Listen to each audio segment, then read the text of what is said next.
2013년 12월 평양. 한 남자가 평소처럼 회의장으로 걸어갑니다. 그는 그날 회의가 자신의 마지막 공개 석상이 될 것이라고는 알지 못했습니다.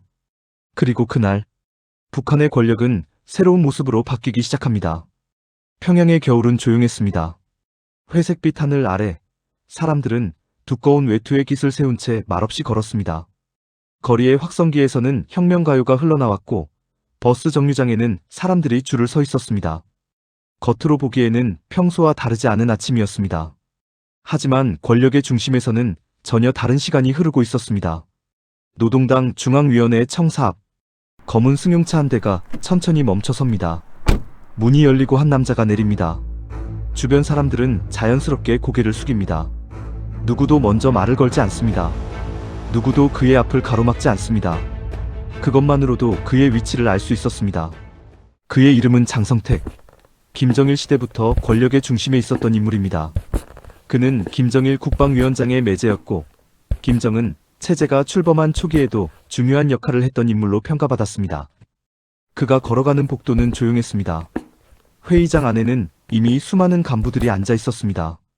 노동당의 고위 관료들, 군부 인사들, 북한 체제를 떠받치는 핵심 인물들. 그들은 익숙한 표정으로 회의를 기다리고 있었습니다. 그리고 잠시 뒤 회의장 문이 열립니다.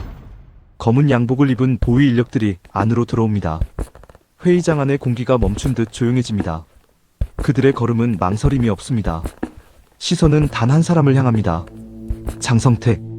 그의 이름이 불립니다. 짧은 정적이 흐릅니다. 그리고 그는 수많은 간부들이 지켜보는 가운데 자리에서 끌려나갑니다. 이 장면은 북한이 공개한 기록 화면에도 남아 있습니다. 카메라는 그 순간을 담고 있었습니다. 마치 이 장면이 단순한 체포가 아니라 모두에게 보여주기 위한 하나의 메시지였던 것처럼. 며칠 뒤 북한은 장성택을 반역 혐의로 숙청했다고 공식 발표했습니다. 세계 언론은 이 사건을 충격적으로 보도했습니다. 하지만 더 중요한 반응은 화면 밖에서 일어났을 것입니다. 그날 회의장에 있던 사람들. 그들은 직접 보았습니다.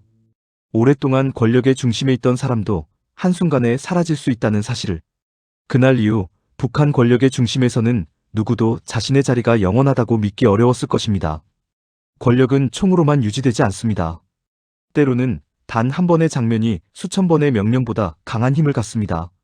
장성택 체포 장면은 바로 그런 순간이었습니다. 하지만 이 사건은 갑자기 벌어진 일이 아니었습니다. 이 이야기는 2년 전으로 거슬러 올라갑니다. 2011년 12월 17일 김정일 국방위원장이 사망합니다. 북한은 며칠 뒤 그의 사망을 공식 발표했고 김정은은 새로운 최고 지도자로 전면에 등장합니다. 그러나 최고 지도자의 자리에 오른다는 것과 그 권력을 완전히 장악한다는 것은 전혀 다른 문제였습니다. 당시 북한에는 김정일 시대를 함께했던 원로 간부들이 여전히 남아 있었습니다. 군부도 있었습니다. 노동당도 있었습니다. 보위기관도 있었습니다. 모두가 충성을 말했지만 권력의 내부는 언제나 복잡합니다. 젊은 지도자 김정은에게 필요했던 것은 단순한 직함이 아니었습니다. 모두가 인정할 수밖에 없는 힘, 그리고 누구도 거부할 수 없는 두려움. 장성택 사건은 바로 그 전환점이었습니다. 가장 가까운 곳에 있던 사람, 가장 많은 것을 알고 있던 사람, 가장 깊숙이 연결되어 있던 사람. 그 사람이 공개적으로 무너지는 순간 북한의 권력 구조는 새로운 신호를 받았습니다. 이제 권력의 중심은 단 하나라는 신호였습니다. 그렇다면 질문은 여기서 시작됩니다.